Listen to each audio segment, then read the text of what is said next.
ទឹកនៅក្នុងដបជ័រផ្លាស្ទិកគឺអ្នកវិទ្យាសាស្ត្ររកឃើញថាមានផ្ទុកជាតិផ្លាស្ទិក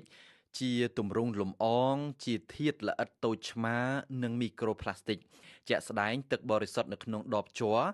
មានផ្ទុកលំអងសារធាតុផ្លាស្ទិកដល់ទៅរាប់ពាន់នៅក្នុងចំណុះទឹក1លីត្រ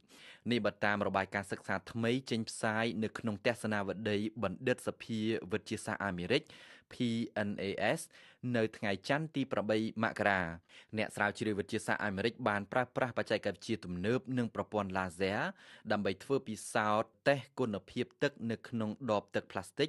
ជាច្រើនប្រភេទផ្សេងគ្នានិងបានឲ្យដឹងថាប្រសិនបើគិតជាមធ្យមយ៉ាងហោចមានបំណែកជាតិផ្លាស្ទិក240,000បំណែកនៅក្នុងចំណុះទឹក1លីត្រនៃដបទឹកជ័រការសិក្សាថ្មីនេះគឺបានយកដបទឹកជ័រផ្លាស្ទិកម៉ាកល្បីៗចំនួន3ប្រភេទដែលអ្នកស្រាវជ្រាវវិទ្យាសាស្ត្រសូមមិនបញ្ចេញឈ្មោះទេដើម្បីយកទៅពិសោធន៍វិទ្យាសាស្ត្រសហនិពន្ធរបាយការណ៍ម្នាក់ឈ្មោះលោក Bisan Jan បានប្រាប់ទីភ្នាក់ងារព័ត៌មានបារាំង AFP ប្រចាំរដ្ឋធានី Washington ថាតាមរយៈការសិក្សាថ្មីនេះគឺពុំមែនចង់ផ្ដល់អនុសាសន៍កុំឲ្យបរិភោគទឹកនៅក្នុងដបទឹកបរិសុទ្ធជ័រផ្លាស្ទិកជាដាច់ខាតនោះទេតែប្រសិនបើគេនៅតែបន្តចង់ពិសាគេអាចធ្វើបានប្រសិនបើចាំបាច់ពីព្រោះថាការស្ងួតខ្វះជាតិទឹកគឺអាចនឹងនាំឲ្យមានហានិភ័យទៅដល់សុខភាពខ្លាំងដែរនេះប៉ុន្មានឆ្នាំចុងក្រោយនេះលំអងសារធាតុផ្លាស្ទិក Nanoplastic គឺតាក់ទាញចំណាប់អារម្មណ៍អ្នកសិក្សាស្រាវជ្រាវនិងក្រុមអ្នកបរិស្ថាននិយមខ្លាំងណាស់គេបានដឹងស្រេចហើយថាមីក្រូផ្លាស្ទិកគឺតូចជាង5000មីក្រូម៉ែត្រហើយ Nanoplastic គឺតូចជាង1មីក្រូម៉ែត្រទៅទៀតដូច្នេះលំអង Nanoplastic គឺល្អិតតូចឆ្មាល់ខ្លាំងណាស់ដែលអាចជ្រាបចូលទៅក្នុងប្រព័ន្ធឈាមនិងសរីរាង្គមនុស្សហើយវាអាចចូលទៅដល់ខួរក្បាលបេះដូងបានយ៉ាងងាយដូច្នេះហើយសហនិពន្ធរបាយការណ៍វិទ្យាសាស្ត្រនេះ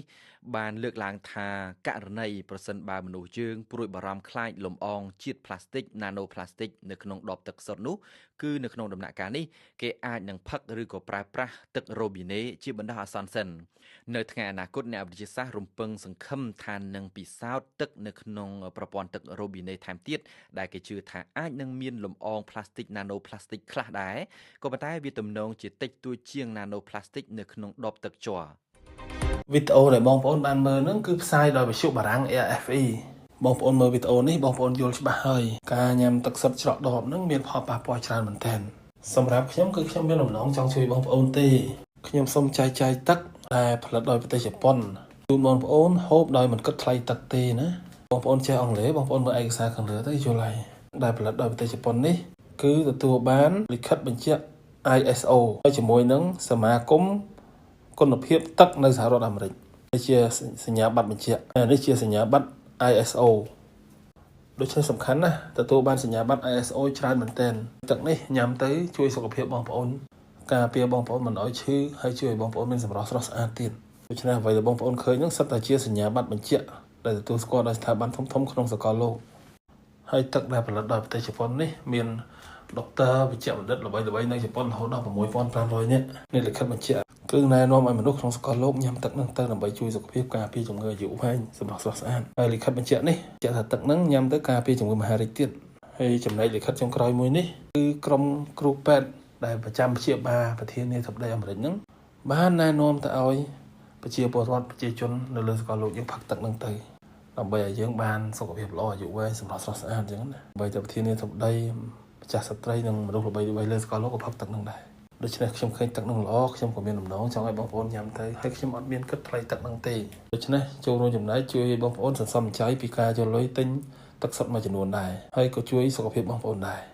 ដូច្នេះបើបងប្អូនចង់ញ៉ាំទឹកសុទ្ធហ្នឹងយើងមានសេវាដឹកឲ្យនៅភ្នំពេញទឹកដល់ផ្ទះនៅខេត្តក៏មានសេវាឲ្យផ្ញើឲ្យដល់ផ្ទះដែរណាបើចង់បានសូមខមមិនជះមកខ្ញុំនឹងតាក់ទងទៅវិញណាអរគុណយើងរួមគ្នាជួយគ្នាអរគុណ